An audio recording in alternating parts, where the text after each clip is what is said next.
Good morning, colleagues. I hope you're all doing well. My name is Brandy Jenner. My background is sort of spans education, pedagogy, sociology of ed, and qualitative research methodologies.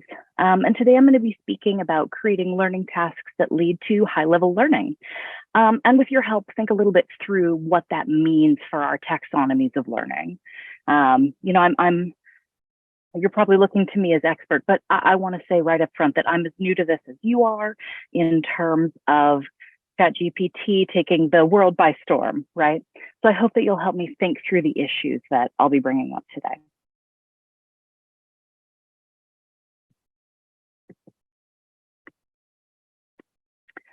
So let's go ahead and start with some learning outcomes.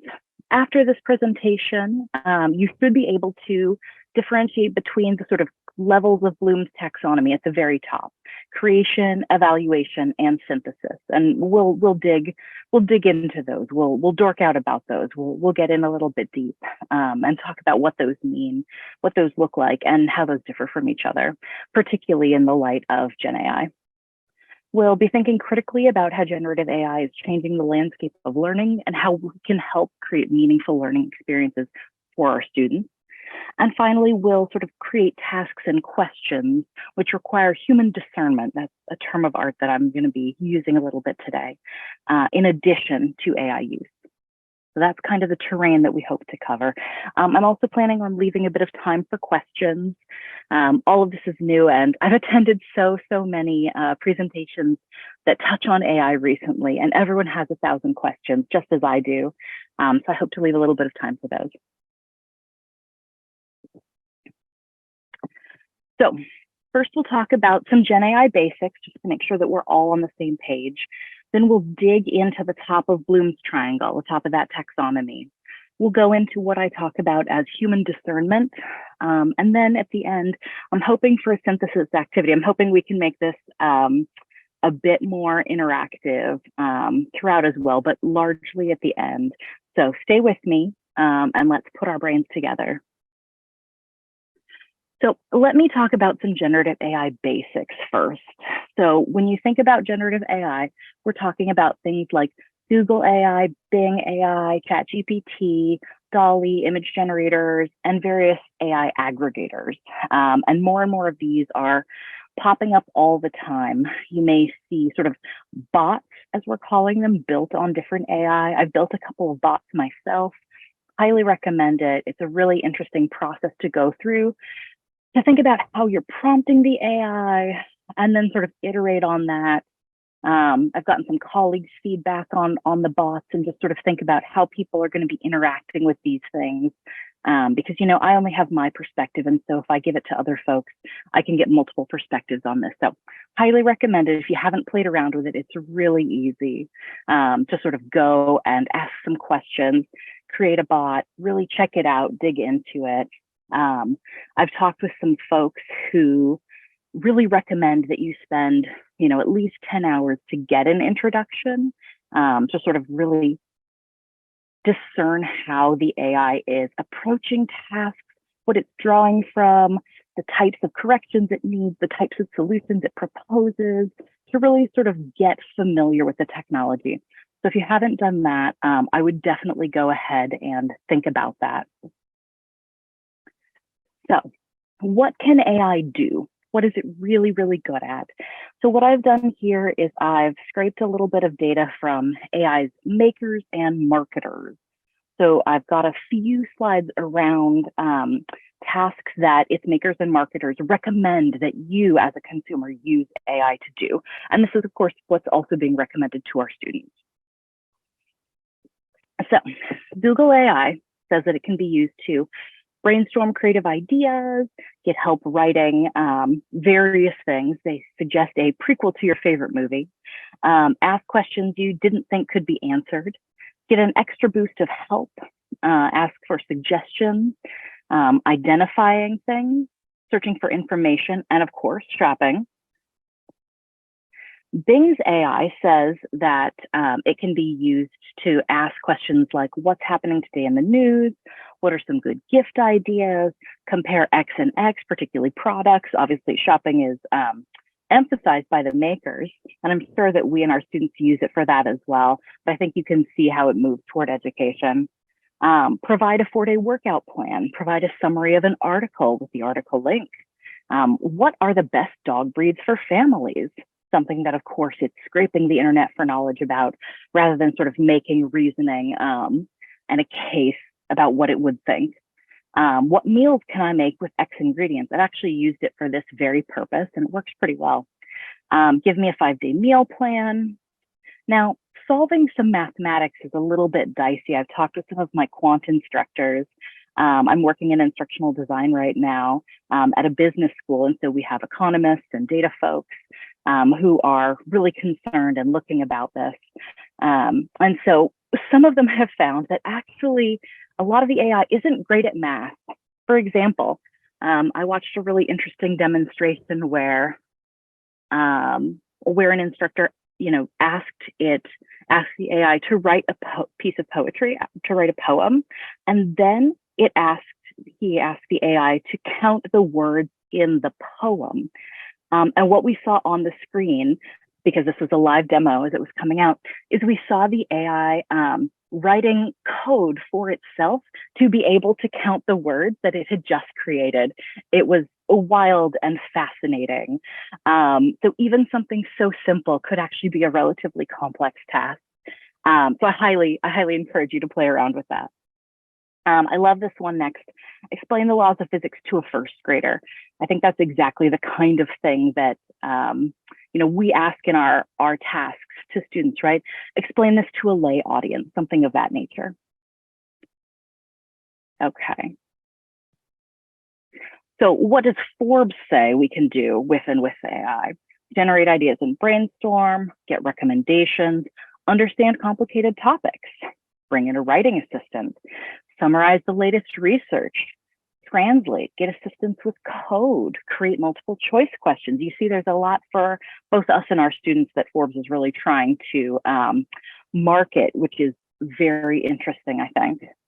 And then finally, PC Magazine, 7 things to ask an AI.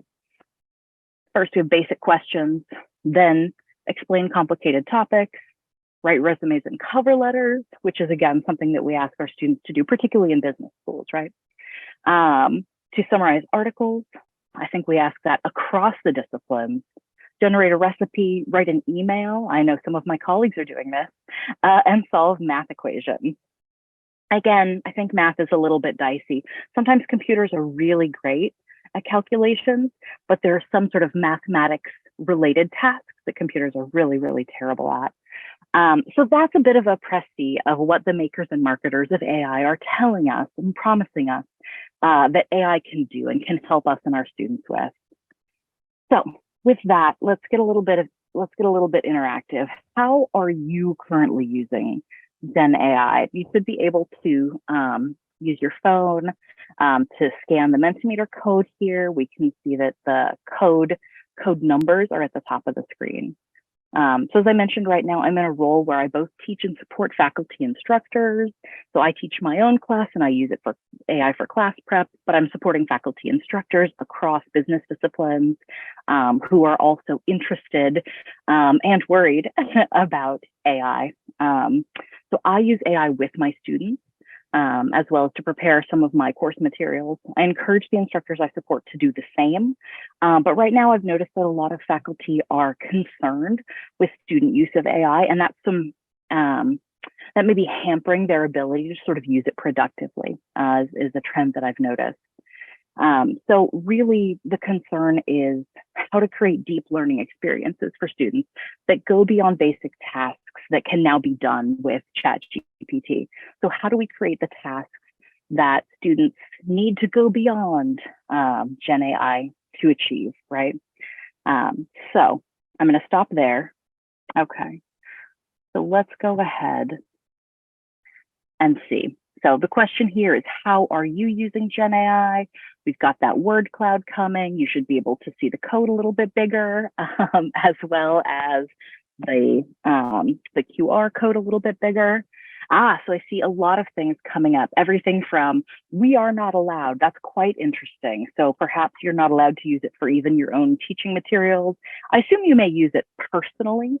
I know I use it in a few different ways, both personally and professionally. I see a lot of tinkering, idea generation, some proofreading, to write emails, easy outlines.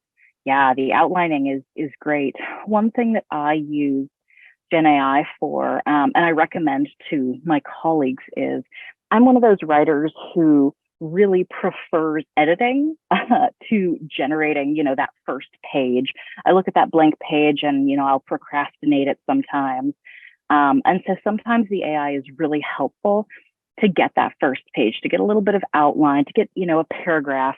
And as soon as you generate a paragraph, because you're the expert on what you're writing about, you'll see so many things to correct and to edit that usually it serves as a great jumping off point, at least for me. So highly recommended.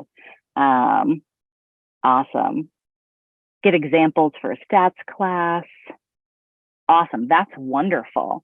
So now I'm going to move us to the next question. Let's see if I can actually do that. So our second question is, now we've talked a little bit about how you use it. How are your students using it? Do you know? Do you know that they're using it? Spoiler alert, they are. But do you know how they're using it? Do you have ideas about how they're using it? Have you seen evidence of them using it, perhaps in things that they've turned in, or something of that nature? Yeah, I'll wait just a moment, take a sip of my tea while these come in. Got some drawing on the page, but I don't think that hurts it for me. Okay. I see brainstorming again, just as we do, right? Summaries, rephrasing, all of that's great. Feedback. Yeah, there are a lot of positive pieces here, but there's some negative pieces here too, right? For everything, cheating's getting bigger, right? I think that's what we're all really worried about, is how can we make cheat-proof assignments? Quick funny anecdote while these are coming in. I had an assignment. I teach our graduate pedagogy class to our business PhDs, and I gave an assignment that was to create a micro teaching experience. Probably many of you are familiar with what that might be if you're trained in pedagogy as well. So just a 5-10 minute snippet of something and how you would teach it using some active learning, etc. And almost everyone did really wonderfully. But I had the student, and she asked for an extension. She turned it in late, and after her presentation, it was about 6 minutes. She left the recording on. She'd recorded it on Zoom, and she left the recording on, and she was speaking to her boyfriend and said, "Yeah, I mean, ChatGPT suggested this, and it worked out pretty well."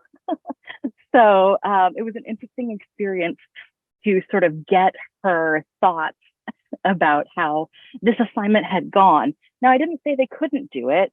We'd used AI previously in a rubric creation assignment. I personally love using rubrics and hate creating them. And so that's something I encourage these folks to do. So it was a really interesting moment for me. So I see a lot of similar things here. Translating, writing surrogates, everything, right? These really span sort of tasks and disciplines. And I think that's what makes people so worried, right? Is because we don't know what they're using it for. They're using it for everything. We fear they're using it for everything. Or we perhaps know that they do. Let's head back. Okay. So I think we've learned a little bit, and that's that we know it's convenient. We use it where we're allowed to. We've been experimenting with it, and our students are just the same, right? They're also humans. They're also doing these tasks. Some of them a little bit more nefarious. Some of them probably with good intentions of improving themselves, and a lot really in between. I think most of our students will fall in between about what they're trying to look at. And they also fall in between in terms of savvy, right, related to these tasks. So let's head over. All right. Most of you will be familiar with this beautiful diagram. This is my personal favorite. Oh, here, let me turn my video back on. This is my personal favorite representation of Bloom's revised taxonomy. It's from our friends at Vanderbilt. Shout out to teaching centers, always, everywhere. And I love this because, like a lot of representations of Bloom's taxonomy, it suggests verbs.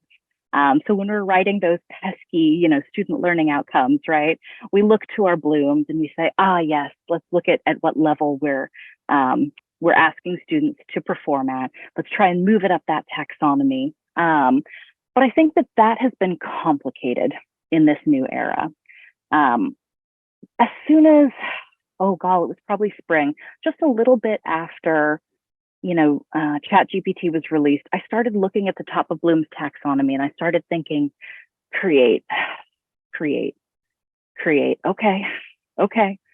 That's what they're saying. That's what they're saying ChatGPT can do. Okay.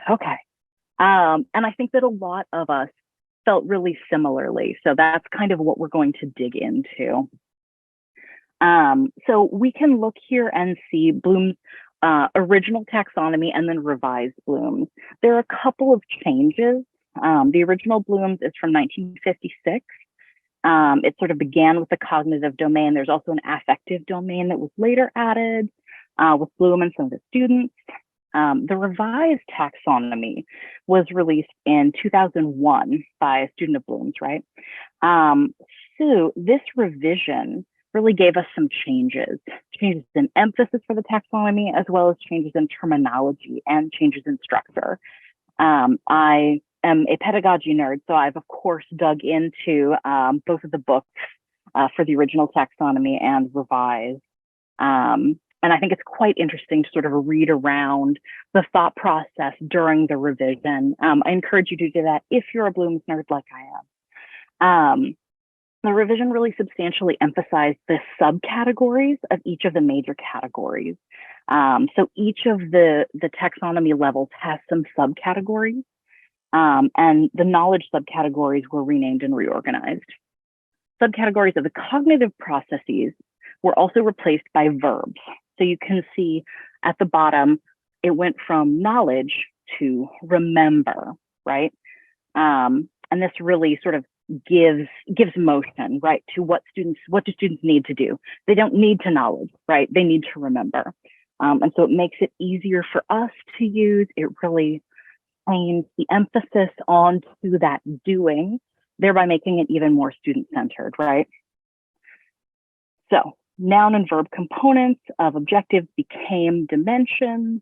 The process categories don't really form a cumulative hierarchy. There's been a lot of folks who've talked about Bloom's and how it looks like a hierarchy. Perhaps it's supposed to be used that way. Perhaps it shouldn't be.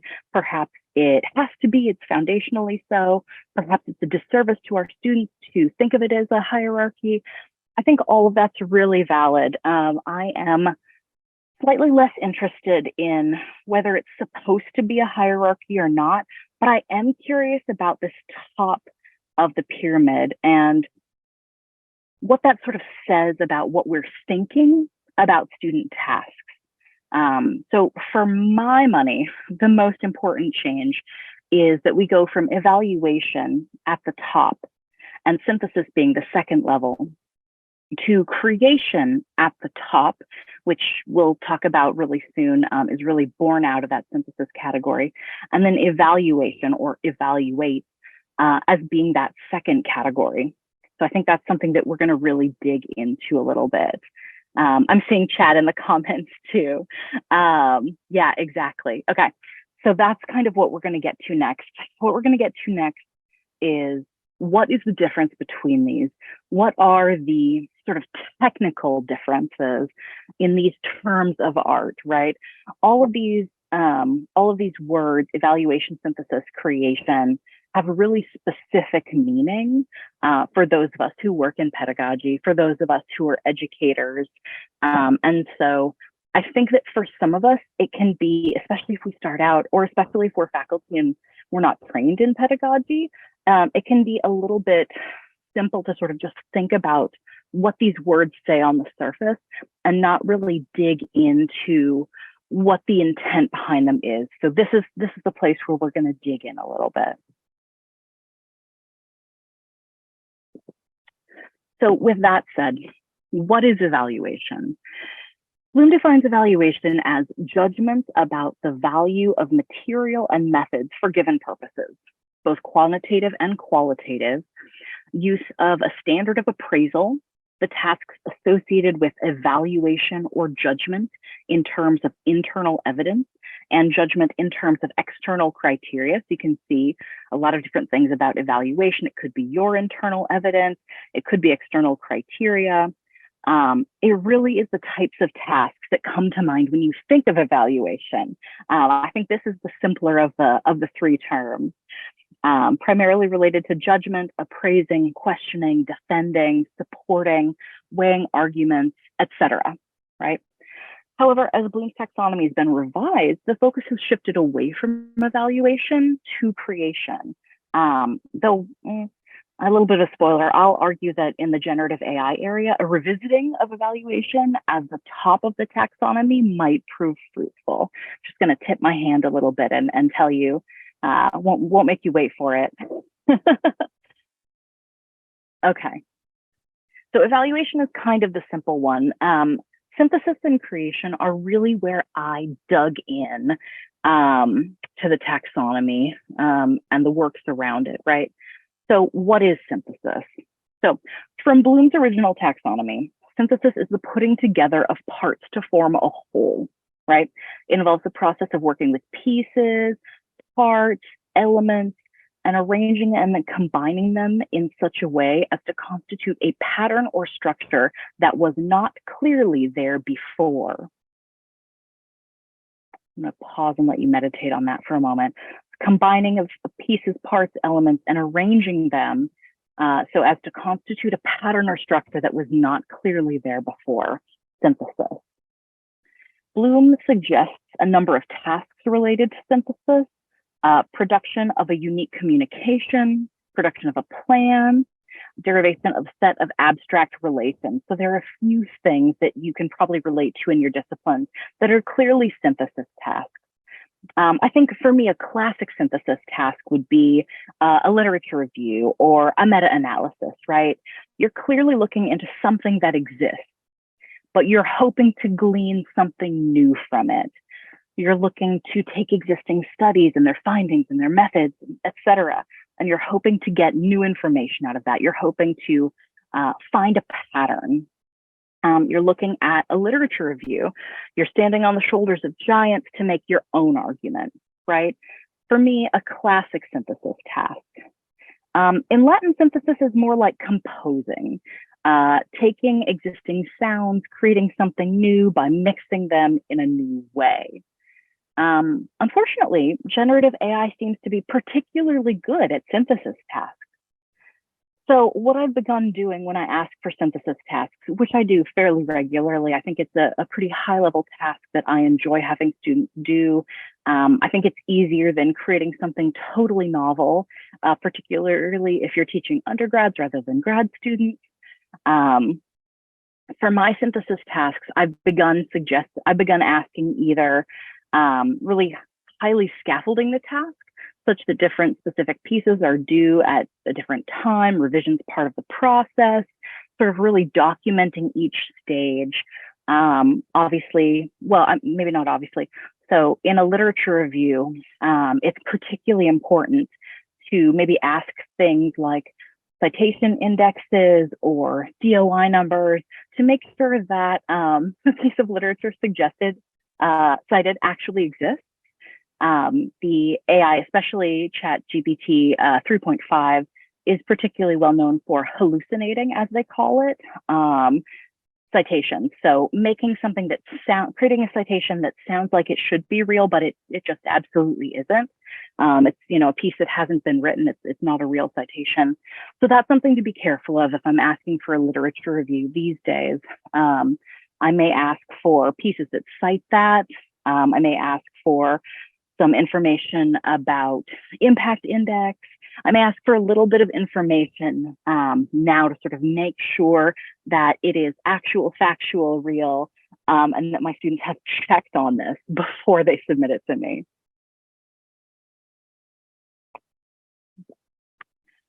Also, another suggestion I would say to those of you who like to assign synthesis tasks would be to make the task extremely broad and actually ask the students to memo or write about the choices they made or their assumptions along the way. So it's almost the opposite of what we used to do with assignments. So I used to advise my faculty, and I used to try and make the directions as simple as possible. I might even say, first do this, second do this, third do this. If you feed that into generative AI, it's quite good at doing that. So instead, what we actually might do is to create a task that looks a little bit simpler by making it broad. So, I'm looking for a paper related to our topic this term. It needs to be on X topic. It needs to use, X methods. It needs to be a research proposal, right? It has to be fairly broad. And then what I would do is I'd ask students to do the work of creating the artifact, whatever that is, but I would also ask them to memo along the way about the choices they made. So why did they choose the topic they chose? Why did they look at the pieces they chose? Where did they look for citations? How did they approach thinking about methods? And really sort of make a side-along memo with the student artifact to explain their decision making. And that sort of helps bring what I'm calling human discernment into the world. I'm going to check out chat. Yeah, GPT 3.5, I'm seeing, loves to create fake works by real authors. Horrifying, right? For those of us who are in the practice of assigning, meta-analyses and literature reviews, as I am. All right, so that's synthesis. It's a little bit complex, and synthesis should be noted in the revised taxonomy has been renamed creativity. So that is the reasoning. That is truly the reasoning. So what they did is, in the revision, they really took synthesis almost whole cloth and renamed it creation. So really the categories are flipped. However, there are a few differences in these terms that we'll get into next that I think are pretty important, and a lot of our work kind of turns on some of these differences. So what is creation? According to Bloom, it involves putting together elements to form a coherent or functional whole. So very similar to synthesis on the face. Create involves both objectives that call for unique production, so novel creation, and it also refers to calling for production that all students can and will do. And the first time I read this, I had to stop and think about it. So I'm going to say it for you again. According to the revised Bloom's taxonomy, create includes objectives that call for unique production, as well as objectives that call for production that all students can and will do. And I think that's a little bit where create becomes different than synthesis. Synthesis is not necessarily what we would refer to as unique production. So in this way, create and the creation level includes something new. It includes something novel. When I think about creation, I think classically about, the dissertation. You're aiming to create new knowledge. There are synthesis aspects to it. If it's purely synthesis, it typically wouldn't meet the qualifications to, pass as a dissertation. There has to be something truly new about it. That's typically what folks are looking for. And I agree that there is something special about novel creation. That's really what got me into this whole presentation. I actually had a conversation with ChatGPT about the difference between creation and synthesis. Unsurprisingly, it did not see a difference. It did not see a subtle difference between novel creation and synthesis or generation, which I think is quite telling. So I thought that was quite an interesting point. So Bloom acknowledges that you can't always ask students to create something entirely novel. So instead of just saying that create is the top of the taxonomy is unique production, what they suggest is that you can ask things that are more similar to synthesis, generation tasks, etc. So Bloom notes that many of the objectives in the create category don't rely on originality or uniqueness. The intent is instead that students should be able to synthesize material into a whole. So again, we see synthesis. Something's added when we change synthesis to creation, but synthesis is still within creation. That's sort of what I'm trying to say here. However, when I think of create as being the top of the taxonomy, I think of it as involving the construction of an entirely original product or a mostly original product, a largely original product. As far as that can be done these days, right? Wherein students have to draw upon elements from many sources, put them together into a novel structure or pattern relative to their own prior knowledge. So each student is bringing something in. Again, I come from a qualitative methodology tradition, so I think that the human element in creation is something. No two people would create the same thing, even if they're synthesizing the same pieces, right? Something from your own experience comes into that. That's what I would postulate anyway. Bloom says that create results in new product, something that can be observed and that is more than the student's beginning materials. According to the revised taxonomy, the creative process can be thought of as starting with a divergent phase called generating, in which the student would think of a variety of solutions, followed by a convergent phase in which a solution is devised and turned into a plan of action, and finally a producing phase in which the plan is executed and the problem is solved. The student is actually able to construct the solution. So in this way, what we think of as creation, the top of the taxonomy, always inherently involves three tasks: generating, planning, and executing a solution. And that's what I've put on this slide. And that's what I want you to take away from the idea of create. I'm a believer that creation in the revised taxonomy is more than synthesis in the original taxonomy. I think there are a couple of places where, if you're being very persnickety about it, which I am, there are really some novel differences that become quite important for the tasks that we're asking students to do. Let me take a moment and just go to the chat. Awesome. I've got some English, some linguists, some language folks talking about the different purposes of synthesizing. I love this. Requiring a personal reflection, writing assignment. I personally am a huge fan of requiring a personal reflection in this graduate pedagogy course I teach. I absolutely require that. And I have read some personal reflections that I strongly believe were AI generated, and they're just not good. I don't have to refer them to the cheating board. I can fail them on their own merits. And so sometimes that's what the task sort of requires. So as you pointed out, generative AI is particularly well suited to producing and the generation phase of this creation project at large. But in my opinion, at least, human discernment is required for each of the following steps: this planning and this solving, right? So generation is something that, like brainstorming, AI is really helpful with. But when you have to look at those brainstorms, you have to choose something and then execute that thing. That's that place where human discernment really comes in. That's the place where you can ask students to memo about it. One of my favorite questions to ask students is, why? Right? Why did you make the choices that you made? And I think you can tell fairly quickly if students are trying to use AI on that, at least for now, right? Gen AI is getting better, but I think that it will always be easier for a student to personally reflect than to ask the AI to reflect for them. I think that reflection is something that, it's about you, right? And so that's always a good thing to ask. Let's see.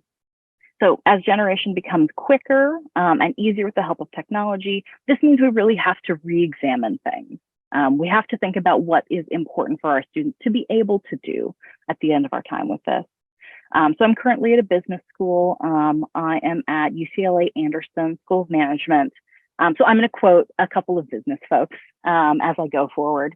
So I've got a quote here from Ethan Mollick on creativity and AI. You may have attended or heard or read some things this human has written.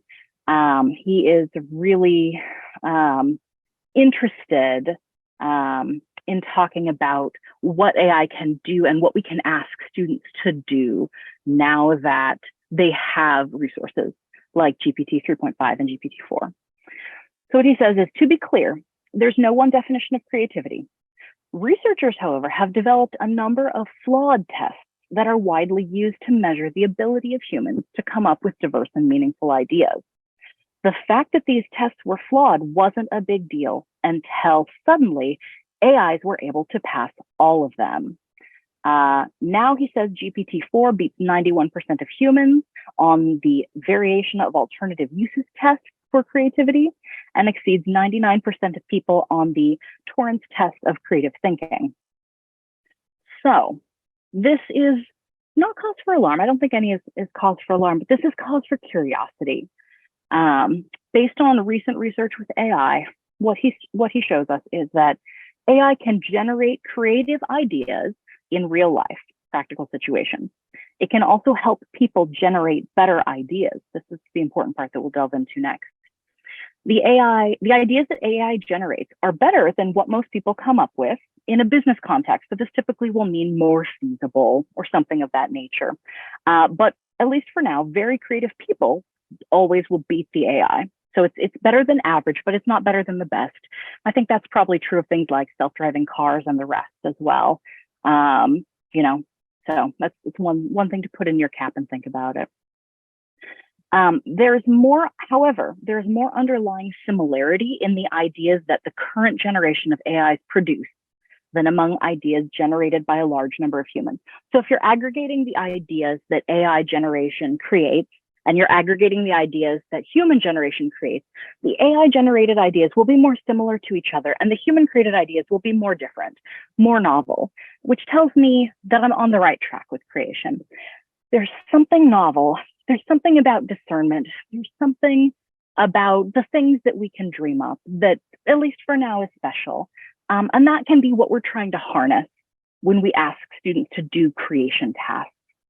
My 2 cents is that it's really hard to measure creativity, and many of the so-called tests that we've come up with do in fact measure synthesis rather than novel creation. Again, I'm going to be a little bit nitpicky with the wording here, but as generation is part of creation, there are pieces that the AI does well and pieces that it doesn't do as well as humans yet. And I think it behooves us to pick apart the creation tasks, to think about which of the pieces are most important for our students to be able to do. Is it important to you for your students to be able to generate ideas? That's fair. You can give them the research that says AI will generate more similar ideas and humans will generate more disparate ideas. Is it important for you to exercise that human discernment in generating something out of that synthesis, right? Taking all of those diverse ideas and picking a few or using them to come up with something novel. And then finally, is it important for you how students actually solve the problem, that plan, that execution, that solution? Of course, one question comes to mind for those of you in the arts with regard to creativity is the question of aesthetics, right? Is something beautiful? Is it art? Is it good art? That's a difficult question for humans to answer. And there's a lot of reasonable disagreement about the answer. So hence it's a thing that's a good candidate for AI use. In fact, Professor John Horton suggests that evaluating the results of AI with methods that augment human judgment is the best course. Similarly, Paul McDonough-Smith of MIT suggests that curiosity and creativity are essential components that humans bring to interfacing with AI. One of my favorite questions to ask is a should question. It's really hard. Science can't tell you whether you should or not. It tells you whether you can. A should question always requires a little something extra. And so I'm a big fan of should types of questions. All right. Now we're going to get into the big questions. We're going to go a little bit further. So contrary to AI abilities that are only responsive to the data available, Humans have the ability to imagine, to anticipate, to feel, to judge changing situations, which allows them to shift from short-term to long-term concerns. These abilities are unique to humans and do not require a steady flow of externally provided data to work, as is the case with artificial intelligence. This is a quote from the article, AI Should Augment Human Intelligence, Not Replace It, by David DeCramer and Gary Kasparov in the Harvard Business Review. The authors talk about something they call authentic intelligence, which is what humans represent, and assert that it's complementary to artificial intelligence, as AI represents, right? Or as Gen AI is. Artificial intelligence, they say, can combine with authentic intelligence, that human intelligence, to produce something they call augmented intelligence. So like with human teams, the authors assert that the power of working with an AI comes from how the person and the computer complement each other. And I think this is quite an interesting premise and one that should be taken and run with a little bit. Finally, if the name Gary Kasparov is tickling something in the back of your brain and sounds vaguely familiar to you, there's good reason for that. If it sounds familiar, this is because this human was the first human chess grandmaster to lose a game to a supercomputer called Deep Blue. So you may remember that. Interestingly, he notes in the article that since this loss, he has begun collaborating with computers in chess matches.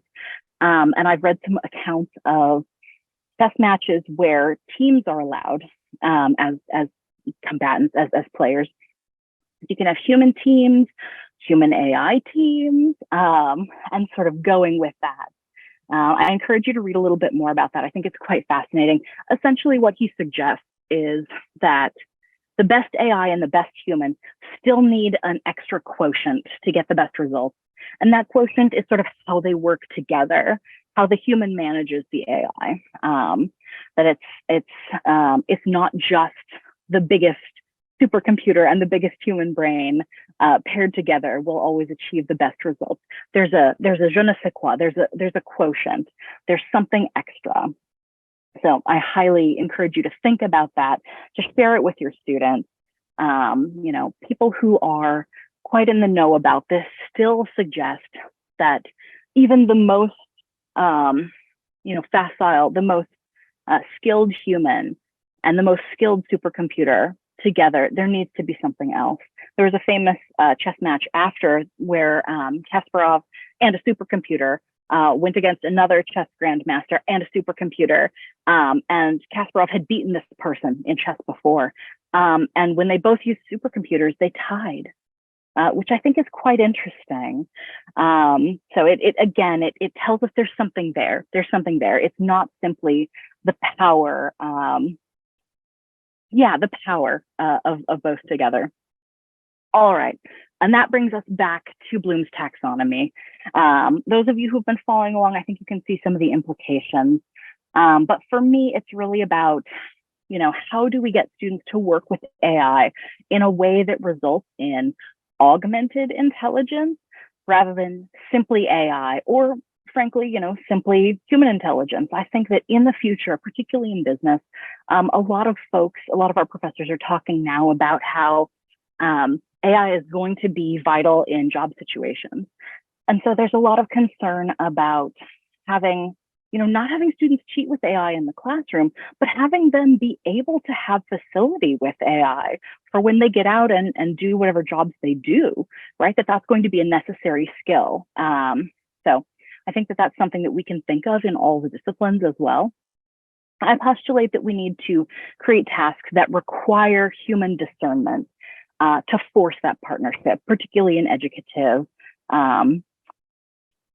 instances. I think in authentic instances, it might be a little bit different. If you're doing an internship, then perhaps we don't need to force things the same way that we do in our education instances. But I really think that we need to create these tasks that require human discernment. All right. So we can pick out verbs that are particularly useful from existing Bloom's revised taxonomy. So I've got a few. You can see me highlighting here. Feel free to take a screenshot, but I'm gonna move to the verbs that I've selected on the next page. So that will probably be an even more productive screenshot for you. Here I've made a subset of the verbs at each level of Bloom's revised taxonomy that seem to require or lend themselves to some form of human discernment or choice that we can ask students to explain their reasoning or talk through within a task. You can see the verbs here. It's not all of them from the create level, right? It's not all of them from the analyze level. I think it really is all of them from the evaluate level. That's basically all of them, probably some of them, not so much. I haven't found any in the remember level. Please add some if you find some, but these are the verbs that I think are the most promising for creating tasks that cannot be sort of cheated with AI. And really at the heart of many of these tasks is questioning. Bloom's talks about how students will answer questions, but it can be a little light on having students ask questions themselves. The should question, again, is something I'm going to come back to. For example, in economics, we used to ask questions that delimited sort of all the constraints and assumptions and ask students to then solve, assuming X, in Y situation, solve for. Now what we might do is ask a similar question, but give students less information. Ask them to detail their own assumptions and constraint numbers, and then ask them if, given those assumptions and constraints, they would or should make a particular choice, like starting a business. And this is thanks to Professor Nico Voigtlander at UCLA Anderson for this idea. So a question for you pedagogy nerds, and then I'm going to go look in the chat. Where does the verb questioning fit into Bloom's taxonomy? Where is questioning? What level is questioning at? Or question? Interestingly, critical thinking and problem solving have been excluded from the revised taxonomy on purpose by the revisers because they, quote, tend to cut across rows and columns of the taxonomy table. So their idea is that critical thinking and problem solving can be found at multiple levels. And so too with questioning can be found in multiple levels. And I think that's the heart of what I'm highlighting here, is that there's a lot of questioning. I like that people said analyze. I think that's really interesting. I think that depending on our discipline, our answer to this varies a lot as well. So I'm curious, it's something for you to think, talk with your colleagues. Where do you use questioning the most? Is it analysis? Is it understanding? Is it in evaluation tasks? Or is it part of that creation task? I think that's something really useful to think of. A lot of times in research methods class, we will use questioning as part of the creation task. So you will be tasked with creating questions explicitly. And I think this is really interesting. At least in education, that's one place where questioning always really shines.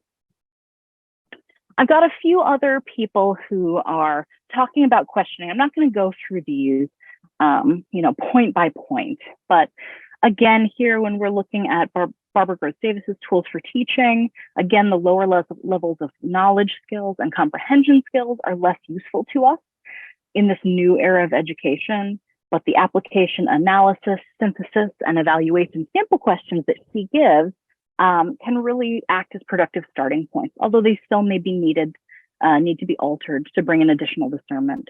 For example, in the application level here, perhaps instead of asking how you would analyze the data, something like give 3 examples of how you might analyze the data, which ChatGPT can answer, but then state which you would pick and, make a case for the specific choice that you have picked, right? That would be sort of one of the ways that we could increase the cheat proofness, but also really move it up. It's a high level task, but we could even move it higher up Bloom's, right? All right. We can also see a little bit more on questioning from Bloom's taxonomy and its use in classroom assessment by Alison Kuhlman. And pardon me if I've mispronounced level name anywhere. I'm sure that I have. There's also a lot of research in the genre of categorizing test questions in different disciplines according to Bloom's taxonomy. When I was reviewing the literature around this, I saw a lot of STEM questions being categorized as per levels of Bloom's in research. The takeaway of these is typically that most questions asked are related to lower levels of Bloom's taxonomy. and or a description of how to write better questions or questions that assess higher order learning, as this can be done. That's typically what that literature goes. However, what's often lacking from this type of literature is really teaching students to formulate their own questions.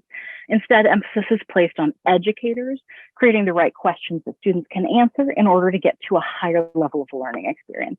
So what I would say then is take a moment, feel free to share in the chat if you'd like.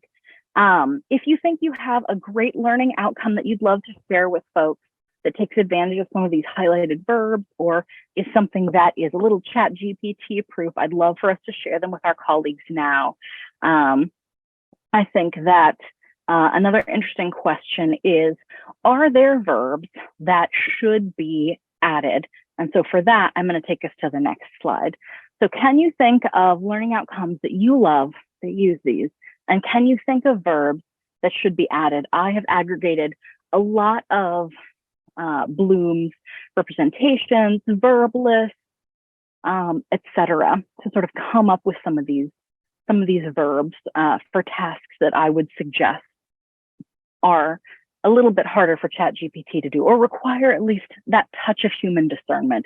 Even if you generate, a list of options from ChatGPT or one of the Gen AIs, it requires something human on the other end to at least make that last pass. What I've taken to saying with some of my colleagues is make sure that students know that they need to have the last word. So it's okay if they maybe start with ChatGPT in some schools it's not. But it's an okay place to start for me, but you can't let the machine have the last word, right? That's just not going to work. So if you have these, share them. I would love to know more, but help me think through this. This is the first time I'm presenting on this topic, but I'm so curious. I was so passionate when I started thinking about this idea about creation, synthesis, and evaluation and Gen AI. So I'm very curious as to who might have some similar ideas or some very different ideas. And then sort of finally, Bloom's isn't the only way, right? I think a lot of us, me included, think of Bloom's as, the Bible of SLOs. If we're looking to create student learning outcomes, a lot of times Bloom's is the first place that I will look, but it isn't the be all end all. It's not even the only taxonomy. So I wanted to bring in Fink's taxonomy of significant learning here. Specifically the left side of the diagram, I think really adds to and complements Bloom's taxonomy. And there are others. What I would like to encourage us to do is to do that task ourselves, to do that top of the taxonomy, to really think about, can we create something new that reflects new changes in learning? We can think about revising Bloom's again to incorporate this recent sea change.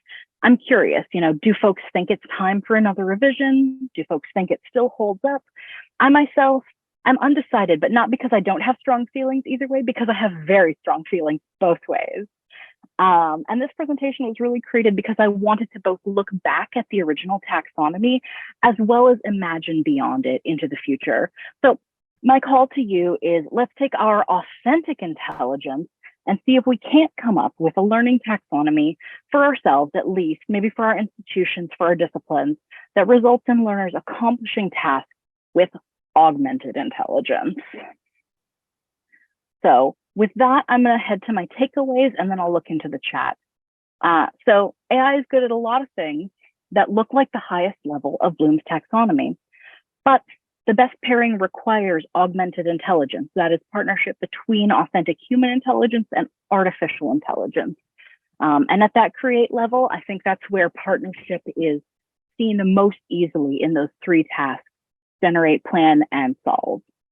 Note that the highest level verb being used when you're writing your SLOs. Is it creation, generation, synthesis, evaluation?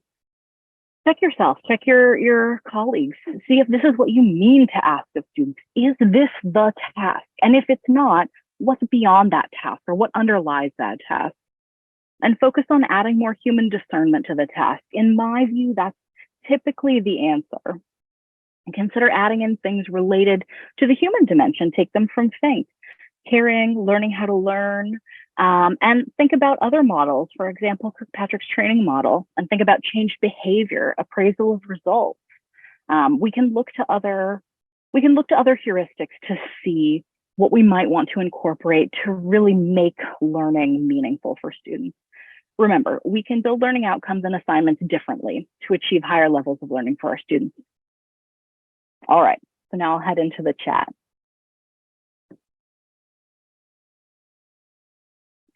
And feel free to post questions in the chat or raise your hand and unmute if you'd like one. I think we've got about 3 minutes for it. So I left a tiny bit of time, but I went over as I often do. Might be interesting to explore how AI and Bloom's connect to other frameworks. Yeah, the ICAP framework. AI can act as an agent or tutor. I think that's the use that a lot of people are really interested in building bots and things to do. I think we're going to see a lot more of that. I think you're absolutely right, Doug. Awesome. Great. I'm going to go ahead and stop my recording now. And thank you so much for coming.